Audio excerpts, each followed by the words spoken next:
Another quick set of tips about selecting your influences now that we're looking at your contemporary artists, so artists who are still living.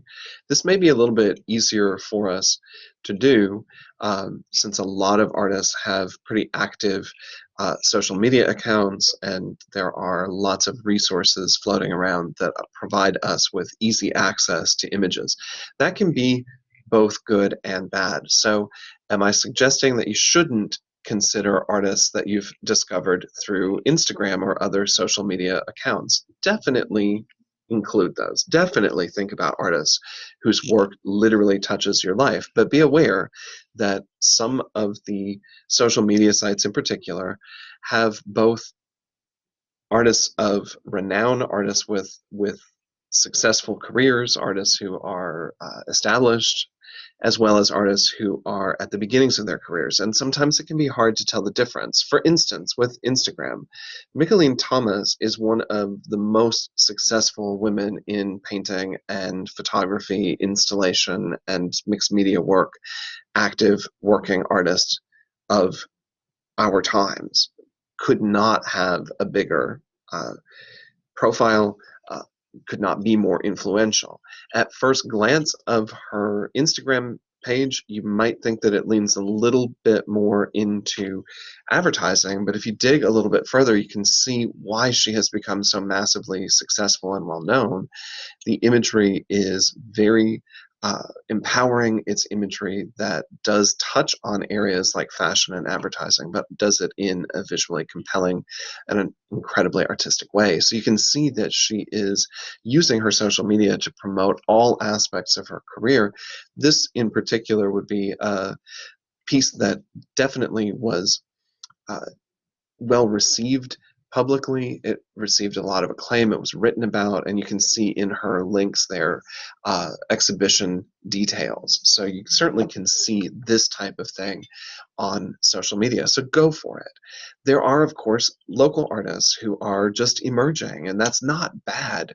But I think when we're citing our influences, it's important to make sure that we're not listing friends, family members, people whose profile may be a little bit more obscure. We want to name people who are slightly more well known so that, again, as we're referencing these names, people within the art community are going to recognize who we're talking about. When you are influenced by artists in your day to day life, this is an artist working in Wilmington, you may find that the work is not as well known, and maybe because it's a beginning career, their work won't be as mature as some of the other artists that are available through the Instagram platform. Same thing could be said for another popular format for artists to get their work out in social ways.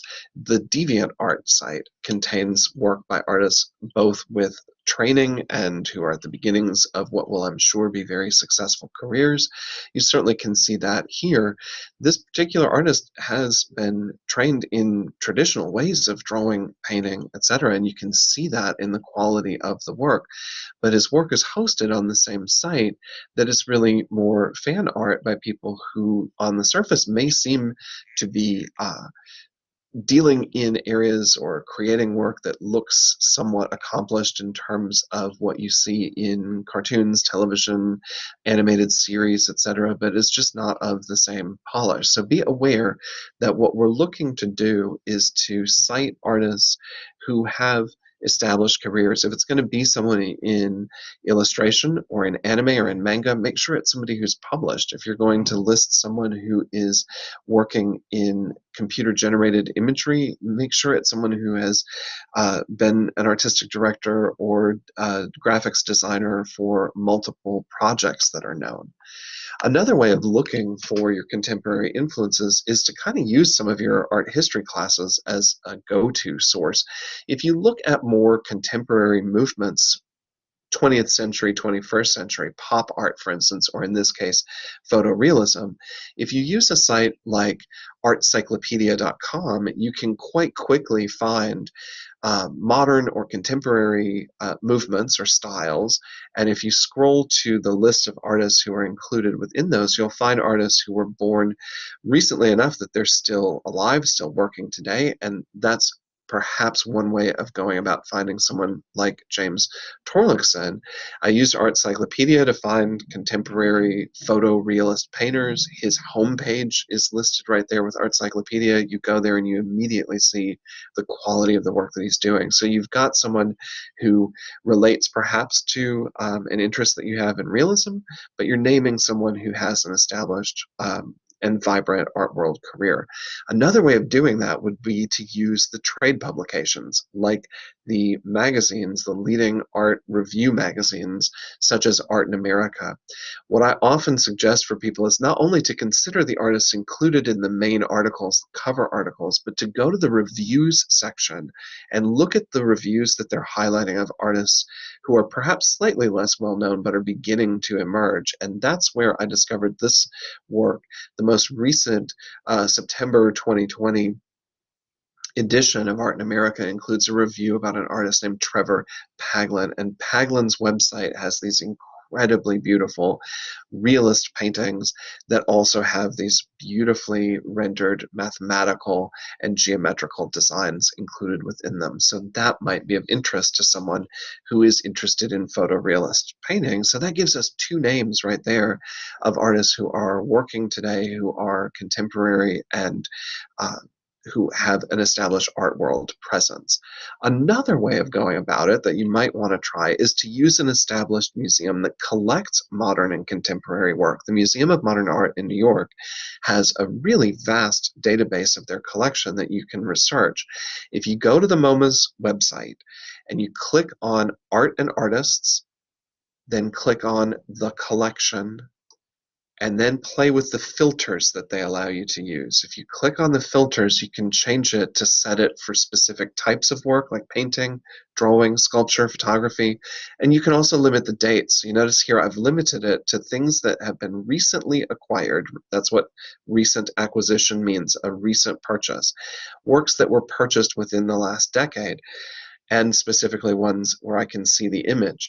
When I pull that list up, I've got, and this is just the first few of 80 works that they purchased in that time, and I can scroll through that list and find artists that I might be interested in.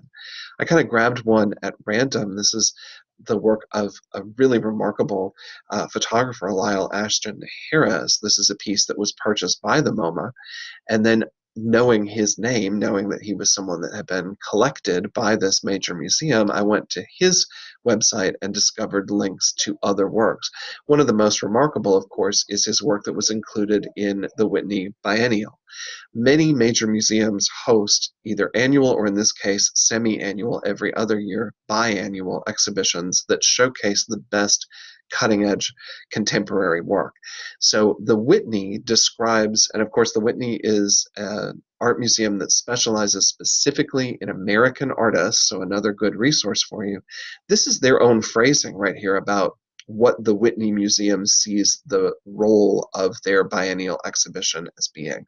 The Whitney Biennial is literally the showcase of the best, most contemporary art, American artists working in variety of different materials in any given year. So what you're seeing here is just the top of the list of artists who were featured in their biennial exhibition in the year 2019.